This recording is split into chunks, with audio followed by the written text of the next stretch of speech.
So it's a pleasure to be here, and I'd like to ask you, Professor, my first question. I wonder if since our audience is mainly interested, or at least very greatly interested in the theory of money and how it affects their investments, etc.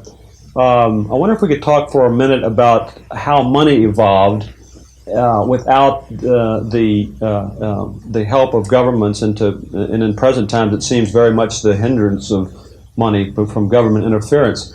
Carl Menger talked about the evolution of money as a sort of a natural phenomenon.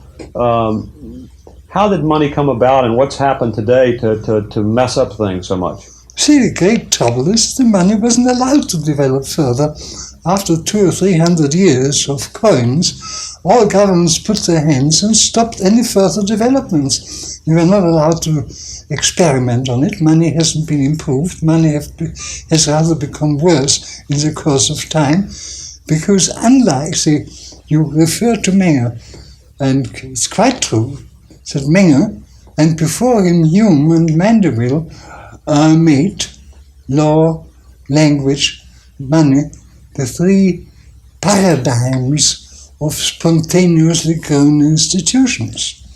Now, fortunately, law and language have been allowed to develop. Money has originated in original form, but as soon as it was there in its most primitive form, it was frozen. Government said it must not develop any further. And what we have had since in development were matters of government inventions, mostly wrong, mostly abuses of money. And I have come to the position of asking, has monetary policy ever done any good? I don't think it has. I think it has done only harm. And that's why I am now pleading for what I've called denationalization of money. Not in this book. I hope I will live long enough after finishing this book to write another book on money, which is very urgent, but at the moment my moral issues seem to be more important even than the monetary problems. And more fundamental, yes, I would agree. But to stick on the money subject just for a minute, I'll never forget, it was at our conference, the National Committee for Monetary Reform Conference in Lausanne, Switzerland, at the beautiful Beau Rivage Hotel, where you first introduced this theory of competition in currencies. In an excellent speech that was very well received and since has been printed into a pamphlet form and then a miniature, then a small book. Earlier, before when we were chatting, I showed you that in the recent edition of Fortune magazine, even Fortune magazine has picked up on discussing this controversial theory of competition of currencies. Let me ask you, how do you think that it would work? Would the major banks such as Chase Manhattan issue currencies, or would there be gold coins issued, or how would it? No, I still believe that my original plan is right, but I'm afraid I've come to the conclusion that politically it's completely utopian. Governments will never allow, and even bankers do not understand the idea, because bankers have all grown up in a system in which they are so completely dependent on central banks, government institutions, as lenders of last resort, that after many experiments, there's hardly a banker who will understand even what I am arguing. So I will now be revealing half a secret. I am devising a roundabout way. After all, in the modern world, hand-to-hand money, coins and paper is no longer the most important. Credits and credit cards are substitutes. While the governments can stop people from issuing money, they can hardly stop them from opening accounts in something, unless they introduce a complete system of exchange control. Except that, I said before, I do not expect that any bank will understand it. But there are other people who are suitable for it. Sure. My hope is now that one of the big dealers in raw materials will prepare to open accounts which he will redeem in so much of current monies as are necessary to buy this list of raw materials. only in the form of accounts, Right. which he pays out in whatever currencies are really needed, or in any currency enough to buy this list of raw materials, Fascinating. which will make his unit, call it the solid, the standard unit without ever being used in circulation. People will very soon begin to keep their accounts in solids, the only thing which is trustworthy. It's also a thing where many people can compete. Most of them will probably choose the same list. If one of the big men has started this, Right. others will imitate it. So I think we can forget about existing money and existing banks, and we gradually open a system of accounts which will displace money. That's a fascinating concept. Maybe the unit one day will be known as the Hayek. Continuing on just for a minute on the money issue, it occurs to me that the fundamental flaw in Friedman's theory of monetary control is becoming more and more evident today. We have electronic transfer of money, we have credit card money, we have complicated computerized analysis of the money supply, yet in spite and because of these things, the federal authorities are even admitting that they don't even know what the money supply is. They can't put their finger on it. Exactly. So how in the world could you have a theory based on a tight definition of increasing the money supply at a particular rate, which varies from time to time, if you don't know what the fundamental money supply is? You know, about 40 years ago, I once wrote a sentence something like this. One of the worst things which could happen would be if mankind ever forgot the quantity of money, except they should ever take it literally. And that's what I still believe. It is true that the price level is determined from the quantity of money. But we never know what the quantity of money in this sense is. Right. I think the rule ought to be that whatever issues the money must adapt the quantity so that the price level will remain stable. But to believe that there's a measurable magnitude which you can keep constant with beneficial effects, I regard as completely wrong. Yeah, I agree with I you. mean, I will add, you see, I don't like criticizing Milton Friedman, not only because he's an old friend, because outside monetary theory we are in complete agreement. Oh, he's an Our excellent. general view on what is desirable and what is not was almost identical till we get on to money. But if I told him what I mentioned before, that I very much doubt whether monetary policy has ever done anything good, he personally is convinced that a good monetary policy is a foundation for everything. Well, it certainly leads to my next question, and that is, in light of the total mismanagement of money by governments, government control over money in the central banks, in light of this, the third world debt crisis, the huge buildup of loans.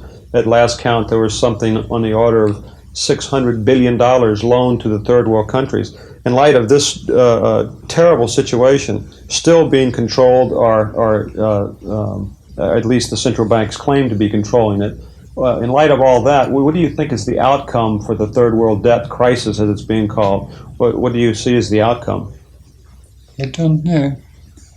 If we are very lucky, I doubt whether we shall be as lucky, we may get through it without either a resumption of inflation or new controls being clapped on. I don't quite see how it can be done, but I still hope it may be done. But the only good thing I hope to see is that people are becoming somewhat aware that the present monetary system is not really satisfactory, and that we will have to consider very fundamental reform. I don't think anybody is yet going far enough. I much sympathize with the people who would like to return to the gold standard. I wish it were possible. I'm personally convinced it cannot be done for two reasons. A, the gold standard presupposes certain dogmatic beliefs which cannot be rationally justified. And our present generation is not prepared to readopt beliefs which were old traditions and have been discredited. But even more serious, I believe that any attempt to return to gold would lead to such fluctuations in the value of gold that for that reason it would break down. So although I much sympathize with the gold standard people, I don't believe that is a possible way. I think in the long run, only my much more radical proposal, how we get over the transition period, I don't know. It's certainly a difficult question. It seems to me that that your solution or some type of solution that gets money back to a stable valuation so people can trust money is absolutely fundamental to the survival of a free Western civilization. And what's discouraging is that, as you say, the likelihood of adapting your very, very radical proposal is probably only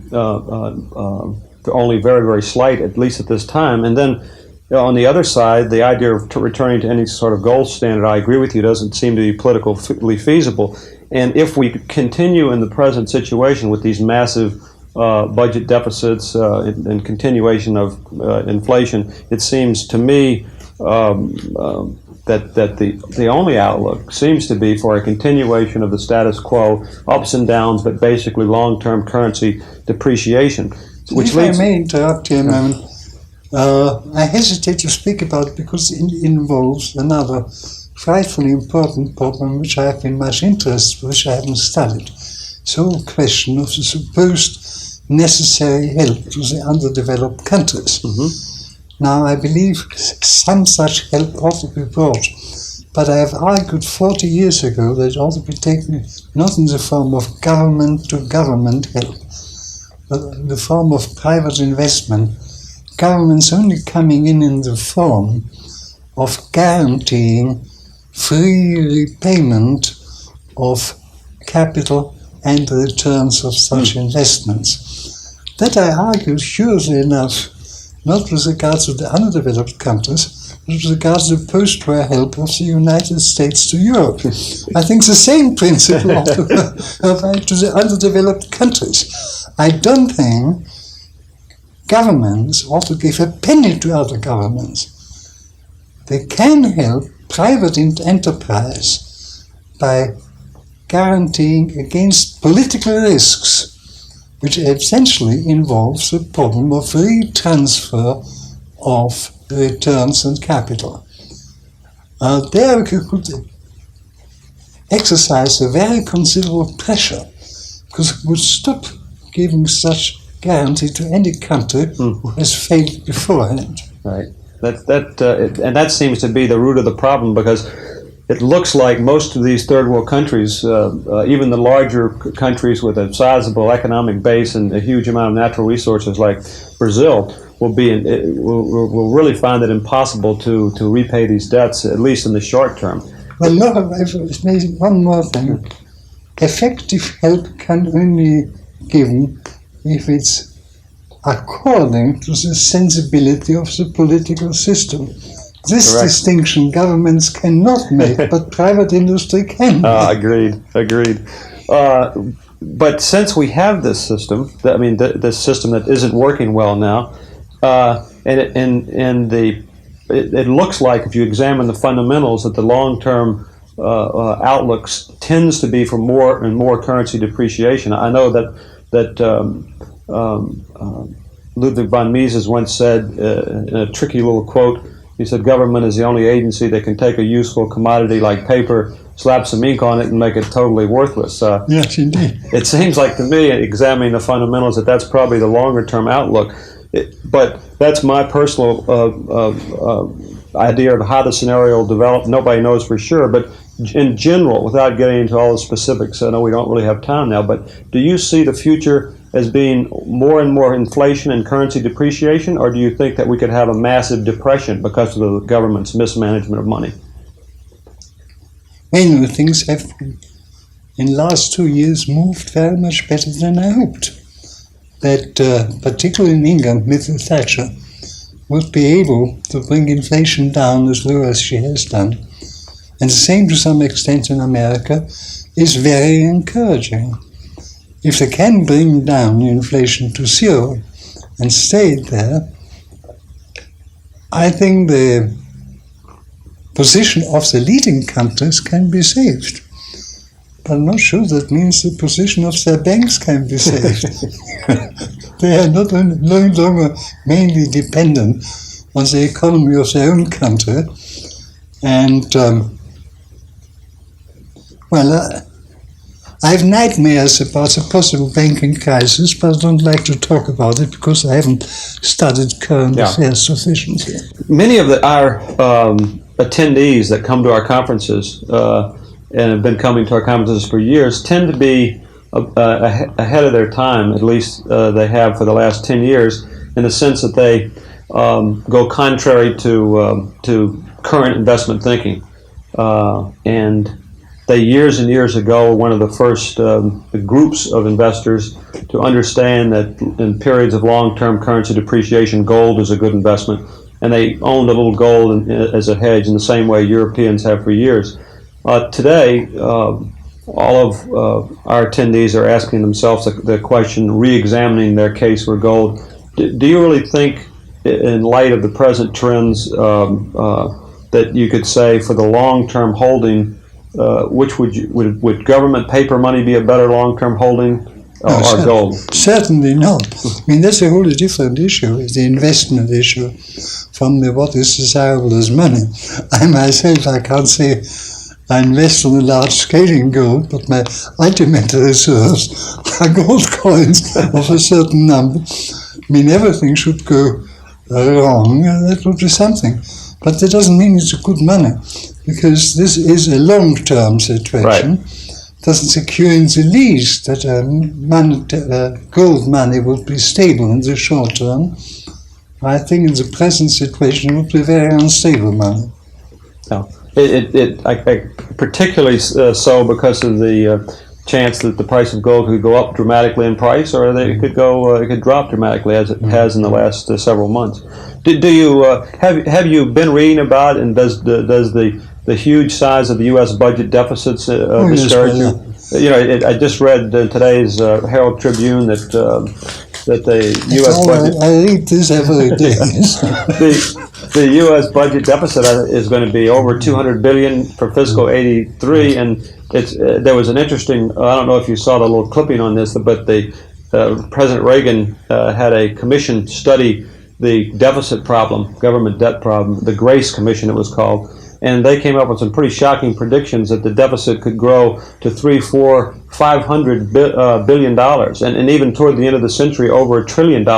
What impact would this have on the U.S. dollar in foreign exchange markets and vis-a-vis other real, not other, but real goods and services? Down dramatically. Yeah. Well, all the more need for your sound monetary reform. I don't believe that we shall ever have a good money again before we take the thing out of the hands of government. And we can't take them violently out of the hands of government. All we can do is, by some sly roundabout way, introduce something they can't stop.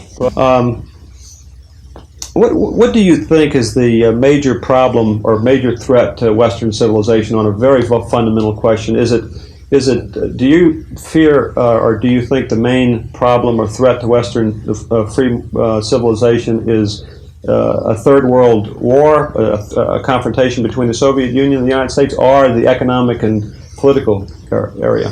No, the main danger is pacifism. That the West may be become so inferior in power that one Russian threat after another will force it to go into a direction which it doesn't want. I do not believe in the danger of an atomic war. At least I don't think it will break out between the major powers. Whether if Mr. Gaddafi gets an atomic bomb or somebody, that might cause dreadful effects. But I think both sides are intelligent enough to use it as a threat, but not actually to use it. Incidentally, I would say atomic war was not a war. It's the end of civilization, nothing else. But the danger of Russia becoming so much stronger as by her threats forcing the West not only to make concession to her, but modify its own system on the Russian style, is a very, very serious one. And I would rely on a maximum, not in the expectation that I ever use my arms, but that's the only way to be able to say when the Russians demand something new. I don't think the Russians will be foolish enough to begin a war against a strong opponent.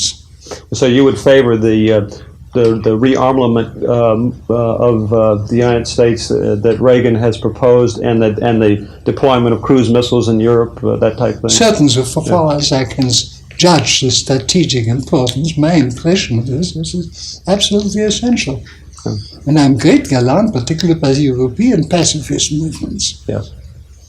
I believe you knew Lord John Maynard Keynes, Oh, yes. and actually taught with him at the same university. Did you not? Well, I taught at his university while he was advising government. See, my London School of Economics was evacuated to Cambridge for the whole war period. I see. And Keynes got me rooms in his college. That's a fascinating But he story. was most of the time advising government, so we met only occasionally on weekends. We are personally very good friends. You have not seen my 100th birthday article in The Economist about him? I did see that, and I was going to ask you about that. That was reprinted quite a lot and passed around in Oh, was free it? market circles in the United States. That was very interesting.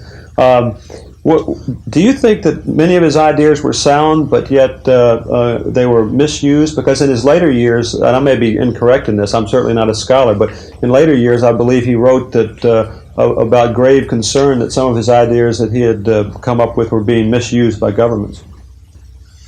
Well, he had the illusion that a little inflation is good, much not.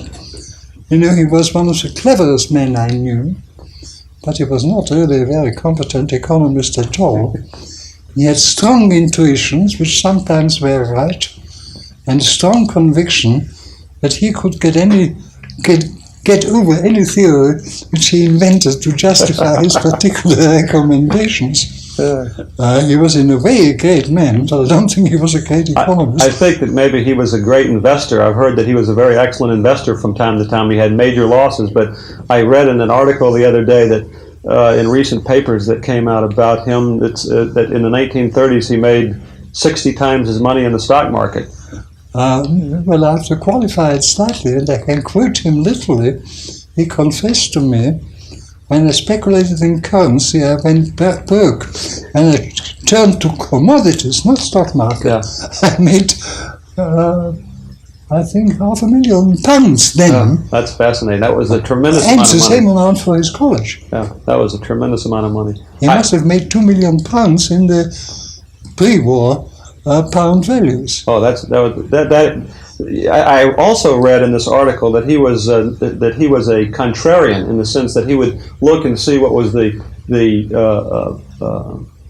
predominant opinion of all the establishment investment advisors and bankers, and then go do the exact opposite. But I didn't know that story, but it sounds very much like him. Professor Hayek, thank you. It's been a pleasure.